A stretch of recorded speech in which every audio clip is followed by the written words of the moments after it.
So I've just received my progression ignition distributor for my 455HO engine that sits in my 72 Trans Am.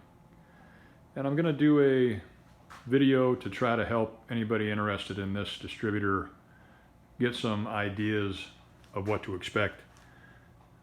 There is another couple of videos out there available on YouTube put together by Tales from the Junkyard, Tails. So I would recommend looking at those videos also. They have some great information and they are very well put together and describe a lot of what I will probably cover as well. So when you open the box, here's what you get. Get a nice sticker. There's the instructions here, which are very detailed. I've read through them already a little bit. You do have a packet of wiring harness and a hold down for your distributor cap should you choose to use those type of terminal ends.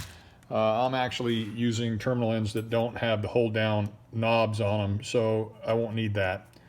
And then of course there's the distributor, and it looks like it's of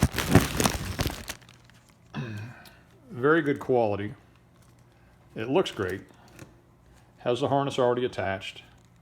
There is a tag attached to it that has a pin number on it, and it specifically states do not lose this pin. You need to use the pin to set the distributor up in your phone or whatever device you're using. So if I understand it correctly, whenever you change devices, you'll need that pin number. So make sure you keep that pin number.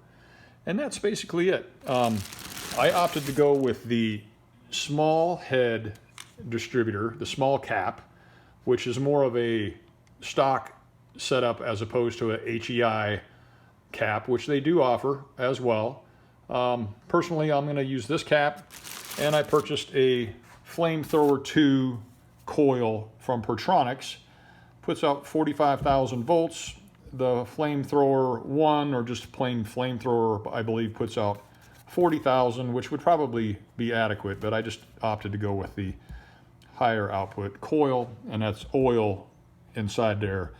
And I purchased a clamp to hold the coil. I actually purchased a few relays. I'm going to probably wire this through the relay when I bypass the current electronics.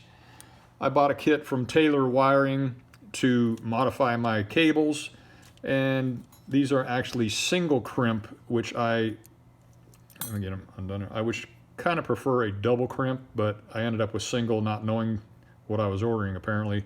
But they seem to be working fine and they're very sturdy. I also bought a crimping tool off of Amazon. I think it was 25 bucks, and I've used it once and it works great. It really does put a good crimp on. I've already done one of my wires and it came out quite nicely.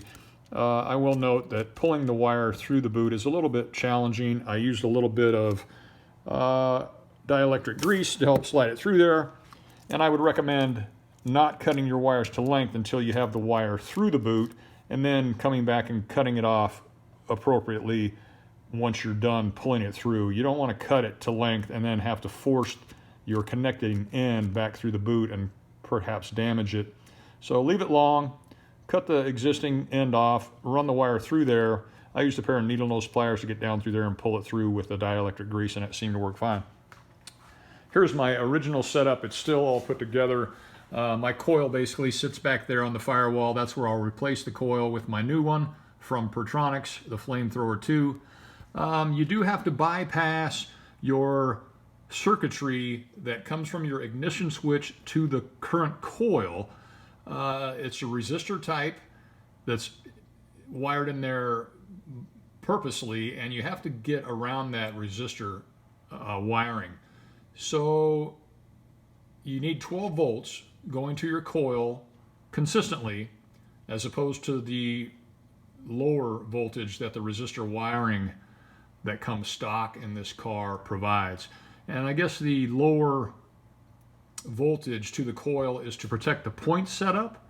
So when you go to an electronics ignition setup, they need the 12 volts, or at least the progressive ignition distributor requires that. And that's clearly spelled out in the directions. So I'm going to run the relay in between the current wiring from my ignition into the relay, and it'll go to ground, which will energize the circuit from my battery to my coil. And I've added a wire to my battery, a hot wire, that'll go over to the relay, and then from the relay to the new coil. And I didn't have a post here to hook my wire onto, so I just added a longer bolt that allowed threads to stick out, and I was able to attach to it there. Came off the wire. I put a fuse right here next to the battery, and then I just ran it into my split tubing back to the wiring that's existing. So once I get some more done, I'll come back and show you where we're at.